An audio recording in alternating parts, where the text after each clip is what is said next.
Okay, I'd like to call the Comox Valley Regional District Board meeting of Tuesday, June 16th, 2020 to order. In response to COVID-19 pandemic and in accordance with Ministerial Order 139, this meeting is closed to the public. If members of the public wish to provide input, they should contact the CVRD Legislative Services Department, and the live webcasts and recordings are available at our website. I'd like to recognize that we're on the traditional unceded territory of the Comox First Nation. And in accordance with our regular procedure, I will read an article 11 from the United Nations Declaration of Rights of Indigenous Peoples. Article 11 states that Indigenous peoples have the right to practice and revitalize their cultural traditions and customs. This includes the right to maintain, protect, and develop the past, present, and future manifestations of their culture, such as archaeological and historical sites, artifacts, designs, ceremonies, technologies, and visual and performing arts and literature. And states shall provide redress through effective mechanisms, which may include restitution, developed in conjunction with Indigenous peoples, with respect to their culture, intellectual, religious, and spiritual property taken without their free, prior, and informed consent, or in violation of their laws, traditions, and customs. Thank you. So we have B in camera meeting, and there's a recommendation. Move the recommendation. Second. Thank you. And the recommendation is that the committee adjourn to an in-camera session pursuant to the following subsections of Section 90 of the Community Charter. 91K, negotiations and relations discussions respecting the proposed provision of a regional district service that are at their preliminary stages, and that, in the view of the committee and board, could reasonably be expected to harm the interests of the regional district if they were held in public. And Section 92B, the consideration of information received and held in confidence relating to negotiations between the regional district and the provincial government or the federal government or both, or between a provincial government or the federal government or both and a third party. And finally, that in-camera portion convene immediately following the open portion of the meeting. Is there anyone opposed to moving in camera following the open portion of the meeting?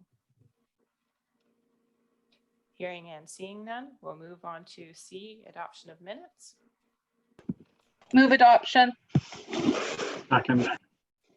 Thank you. And those are the minutes from the regular board of May 26, 2020.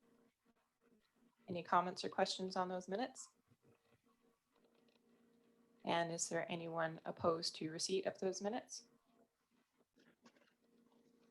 Hearing and seeing none, that's carried. And we are on to F, reports. And the first one is the COVID-19 Action Team update. Move receipt. Move receipt. Thank you. And I will pass this over to staff to give the update. Thank you very much, Chair and Directors. And the report speaks to itself. It provides you an outline of the actions that have been taken and the outreach made, some of which was directly related to the COVID action team and the individuals that were assisting in that process. Other actions are just normal business that the regional district undertakes and supports the strategic driver of community outreach. And many of those initiatives were undertaken by our recreation staff. The report speaks to those actions that were taken, and I can answer any of your questions. Yes, I see we have a question from Director Hamir. Thank you. Not a question, just a comment to staff, just to appreciate how much work went into reaching out to the community. I want to congratulate staff on just the breadth and the depth of support that they gave to community groups in the last few months. I really appreciate the creativity around some of the outreach that happened. So yeah, my sincere thanks to everybody. Great, thanks very much for that, Director. Any further comments, questions? And are there any opposed to receipt of the update? Hearing and seeing none, we're on to item 2, the COVID-19 response and renewal for finance and administration. Move receipt. And Second. thank you. And I will again pass it over to staff. Thank you very much, Chair. Myself and James Warren will provide this presentation. We have a brief PowerPoint presentation to introduce the report to you, and then we can answer any of your questions and take your direction. Thank you very much, Jake. Finance and administration are the first core services to bring forward to the Regional District Board with respect to your recovery and renewal plan. We hope to demonstrate through this report the format that will be provided by all your core services in bringing forward these reports and the assessment that will be made by the various committees and commissions of the Regional District as they look at your core services and ways that you, the board, may respond to the community's needs and interests as in response to COVID and our plans moving forward. Now, finance and administration isn't necessarily the biggest fish in the sea. It may not necessarily have the most actions that can be taken. I just want to assure you that we are considering all our services very seriously. And this will demonstrate to you some of the actions that we're taking here, but there will probably be more to come from the other services. And then finance and admin as a support service will likely be reporting back to you once we hear from those other initiatives. Jake. In May, the board considered the COVID-19 pandemic and what your reaction should be. James and I met with you and you provided quite clearly, each and every one of you, the considerations that should be made. And it said to us that we needed to stand by the community. It was not business as usual, but you very much supported the fact that you're providing core services to your community. From the input received, presented to you were 5 principles that were adopted by you, the board, with respect to this activity. They include maintaining core services at an affordable price.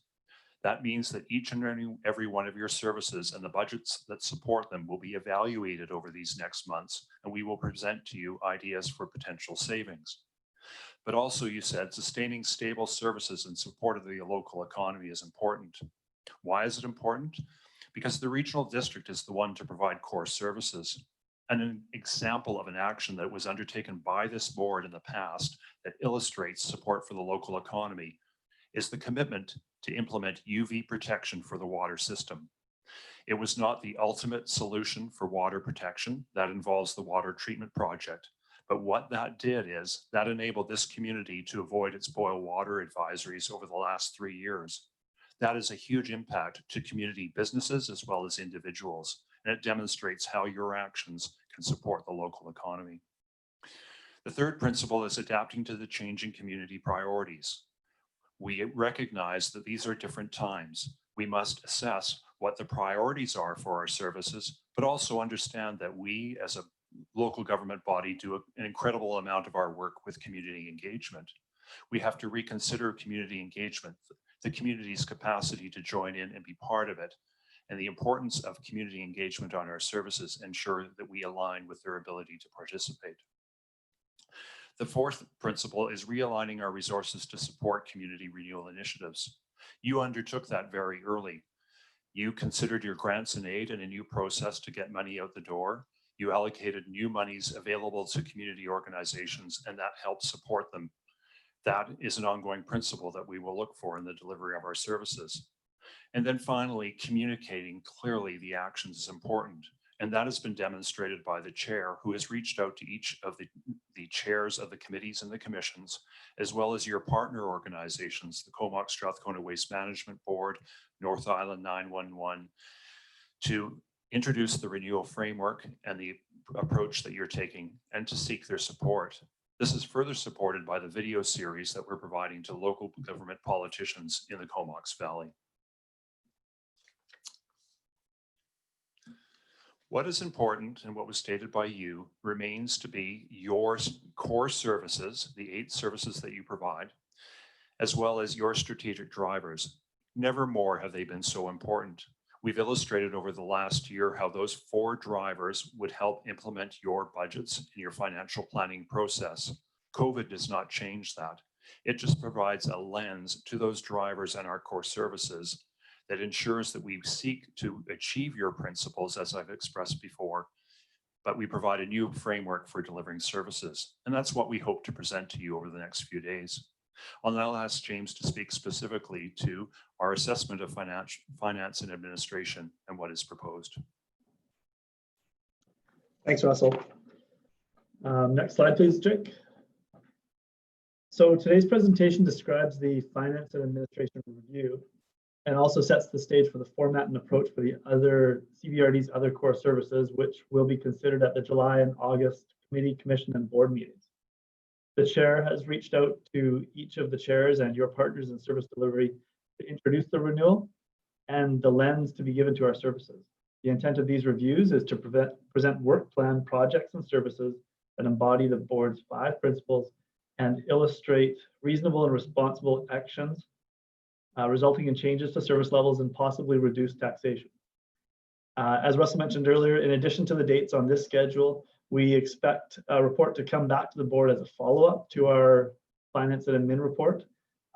Because finance and administration is so dependent on the actions in our other services, we do expect that some of the actions may have to be updated after we've seen and the board's given consideration to water, transit, recreation, et cetera, et cetera. Next slide, please, Jake, or Lisa. So the next couple of slides will show in some detail from today's report. However, I did want to point out that a number of our services are not being reviewed in detail.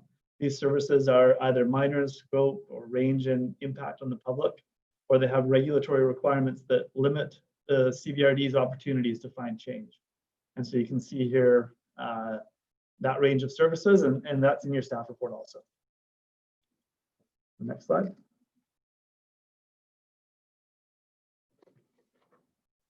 So beginning on page 2 of the report, the table lists the necessary and critical tasks and then goes into some detail for the functional projects as well as renewal actions. Each of the subsequent core service reports will also show these categories. Necessary tasks are those which absolutely must continue to be delivered for community health and safety. Providing potable water, treating sewage, and fire protection are examples of the necessary tasks. The critical tasks are those which must also continue given their breadth and scope to the communities they serve. And they include examples like maintaining parks and green spaces, the water treatment project, the rural roadside garbage collection study. The functional tasks are some of the more than 300 distinct activities identified through our 2020 work plans, and many of which can be considered for slowing down, deferring, stopping outright. And certainly there would be impacts where tasks are changed, and this review considers those impacts. Either the board or the respective committees and commissions will consider these reports and endorse the recommendations or consider endorsing the recommendations for the final renewal plan, which would be considered by the board during its September strategic planning sessions. So next slide. So specific to this finance and administration renewal report, I'll take a little bit of time to go through the renewal actions, which are seen on the screen here. Each of the immediate actions and the longer-term systemic change opportunities has the potential for cost savings while also delivering CVRD services that are more transparent, reduce red tape, and address board principles, such as being more cost-effective and sustainable. Reducing the 2020 budget for finance and administration by 4%. The 4% reduction equals approximately $300,000 in 2020 and reflects reduced spending in areas such as professional development, travel and meeting expenses for both staff and elected officials. Expenses are also reduced for certain projects and professional fees, including non-critical software upgrades.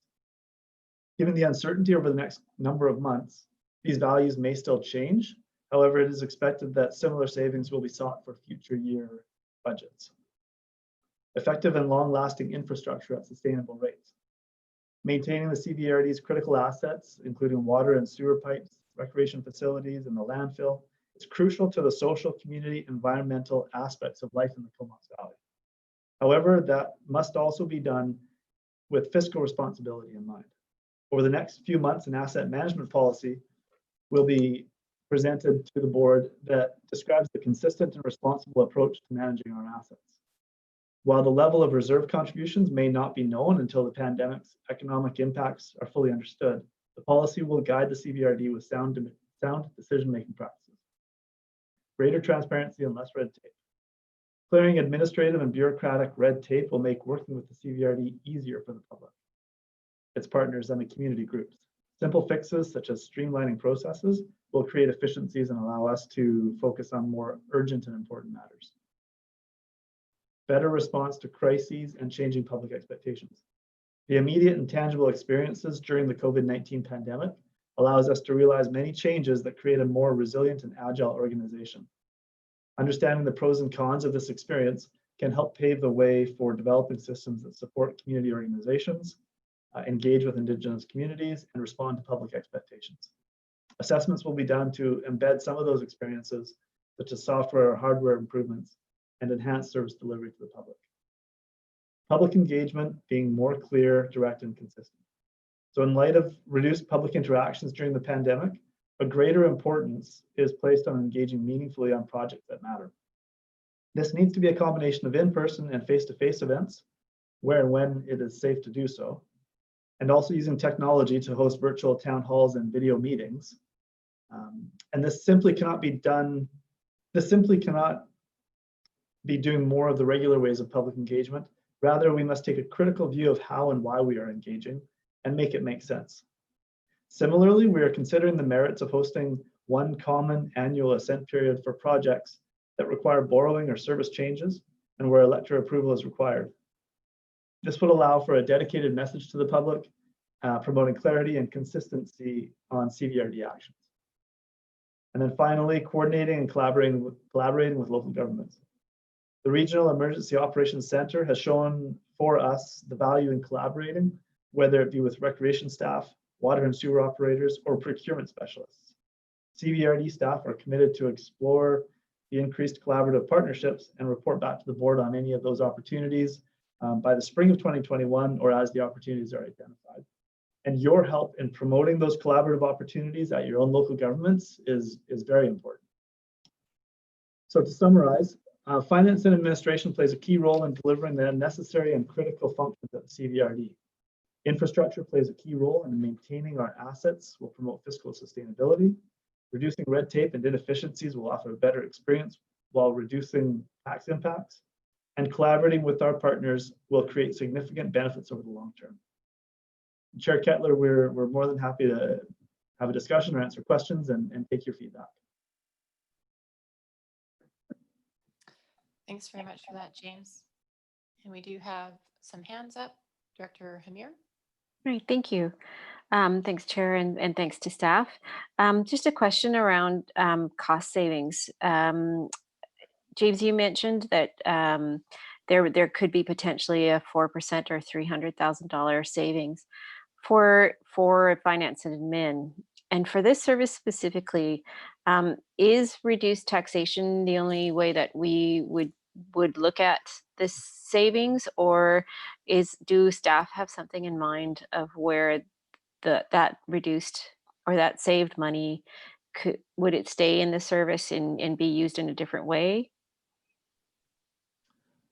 So with regional districts, of course, we have to budget within our services and the money stays within our services. We see the savings as an opportunity to be able to provide for a surplus for future years, okay. Or where within the finance and administration areas, if the board were to direct some other activities.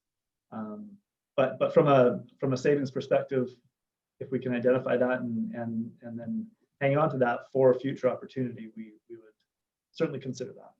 Great, thanks. And Director Hillian. Thank you, Chair, and thanks very much to staff for the report. I wanted to ask a question about reducing red tape. I think it's a healthy process for any organization to look at its policies from time to time and determine whether there are greater efficiencies that can be realized. But I'm also wary of short-circuiting regulations and procedures that are there for a good purpose, as I've seen that with other orders of government. I wonder if you could give me a couple of examples of where you think we have bureaucracy that could be, in fact, streamlined, that would result in smoother processes and potential cost savings. Sure, thanks, Director Hillen. So I think one good example is one of our internal mechanisms for tracking our time that goes towards GIS and some of our computerized mapping. We have a series of paperwork and processes to go through where a request is made and then authorized and estimates of time are given. And we have that in place because we didn't always know how much time was being spent to GIS exercises. And so we needed to be able to track and provide some accountability. We have now a number of years of that accountability and the time tracking, and we have a very good understanding of where time is being spent within the organization for our GIS and mapping. And so that's I think a good example where we can remove some of those procedural elements of the paperwork and free up some of that time. It may seem like maybe some small tasks, but when you add that over the year and compound that with all the various requests going on, I think it does add up to something. Thanks. And GIS is information systems? Sorry, yeah, geographic information systems are computerized mapping, Right. which is the basis for all of our water, sewer infrastructure, parks, land use, and planning. Yeah.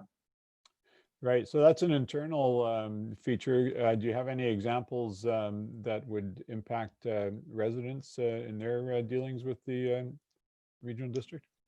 Yeah, and I think I can turn to some changes that we've implemented since the pandemic began, and it's in our building inspection department and processing applications less over the counter and more online, coordinating inspections in a way that allows for I think there's more of a timely response and less of a need for the in-person experience. So it's maybe not so much a policy change, but a practice change where we've got the online applications and processing, and allows for a more timely response while still providing for in-person and over the phone if that is needed by the applicants.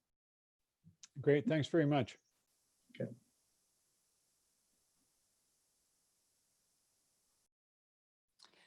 Yeah, I'm very happy that we're going through this process. I think it's the responsible thing to do in response to COVID, to look at how COVID has affected our operations.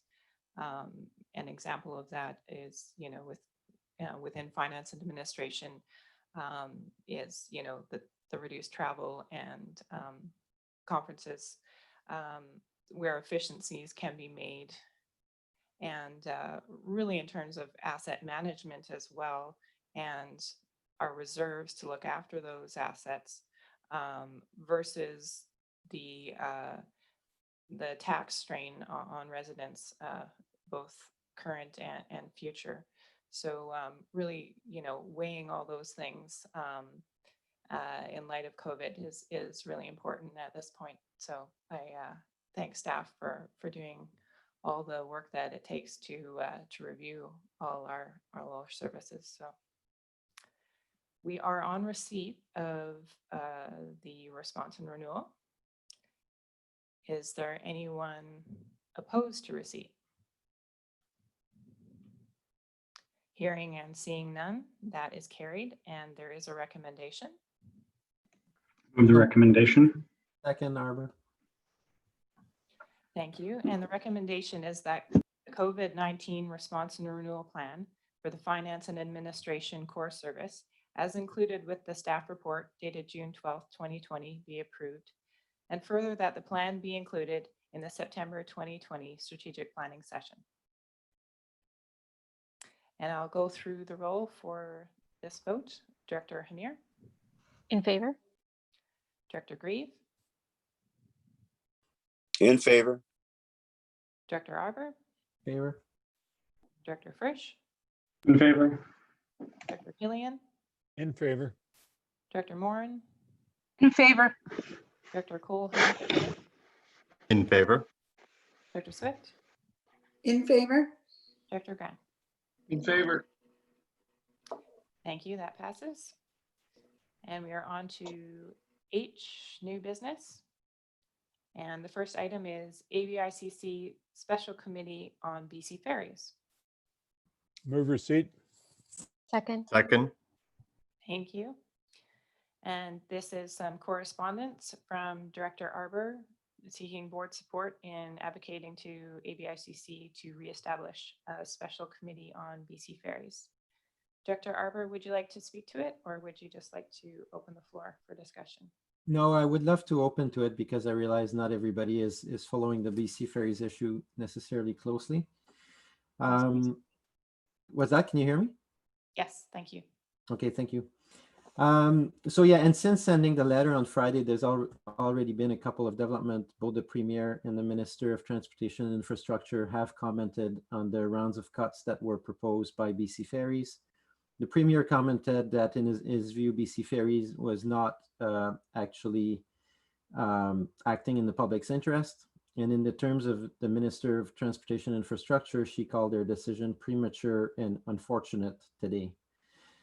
In terms of the economic recovery, the small runs are being affected. The proposed cuts that have been put in place as of today on some of the runs, or yesterday, would affect 13 runs representing about 40 communities across the coast, and essentially reinstitute the cuts that in 2014 the Liberal government had instated, and that had been so poorly received by coastal communities across the coast. It was a major platform for the NDP to rectify. But we are back into this boat now with this decision, realizing there are gaps in the Coastal Ferry Act. And on background, BC Ferries is coming off some very healthy, profitable years, and they have not presented a plan. We are talking at the regional district about how we are methodically working through every program. We have not heard a plan from BC Ferries around capital deferrals or adjustments to management or other internal costs. Instead, they came out of the gate during a negotiation with the province and federal to hurt coastal communities and cut our runs back, just as people are trying to recover. So this is an issue bigger. At first, I thought it was just Hornby and Denman, but it's bigger than here. Multiple runs are affected. In 2014, AVICC had set up a special committee to be the voice on this issue to the province, to the federal government, and to BC Ferries. I believe it would be worthwhile to send this letter to AVICC for their consideration. We do have ferry advisory groups for each run, but these are volunteer groups, and I believe they could benefit from the support and the weight from an association like AVICC and a professional response to what could be very damaging cuts to coastal communities up and down from here to Haida Gwaii. So I'd be happy to answer questions. I've been working on it quite a bit the last week, and if anybody has concerns, I'm happy to hear them. Thank you for that, Director Arbor. And Director Grieve? Thank you very much, Madam Chair. My understanding was if there was never an actual special committee formed at ABICC, it was more of an ad hoc committee of chairs and of the regional districts. But that being said, this is disheartening because we did work very hard through UBCM to bring this forward. And I think that it was part of the platform of the current provincial government. And as you know, there's another election looming next May. So I do think that it's a good time to bring it forward. We are having an ABICC executive meeting this Friday. If we could expedite this letter from the board, I'd be very happy to bring it forward. Thank you. Thank you. And we're still on receipt. Any other comments? Anyone opposed to receipt? Seeing and hearing none, that passes, and there is a requested action. Move the requested action. Second. Thank you. May I suggest a short amendment to see if you guys are still fine with that? That since they have is that okay, Director Kettler? You can go ahead and move the requested action and add your amendment to it then. Yeah, I would just ask that we copy, because they have commented on the issue, that we copy this request for ICC to the minister and the premier. Yes, thank you. Okay, the requested action is that the board write to AVICC to request the reestablishment of the Special Committee on BC Ferries to undertake further work on the socioeconomic impacts of BC Ferries, and in consideration, the planned service reduction to support the development of a sustained coastal ferry system. And are there any comments on the requested action? Okay, I will go through the roll. Director Grant. Right, in favor. Sorry, I was muted. Director Swift. In favor. Director Cole Hamilton. In favor. Director Morin. In favor. Director Hillian. In favor. Director Frisch. In favor. Director Arbor. In favor? Director Grieve. In favor. Director Hamir. Hang In on, favor. I got an email right now. Okay, that carries. Thank you. And that's it for the regular agenda. So a motion to move, oh no, we already did that at the beginning. So we'll move in camera.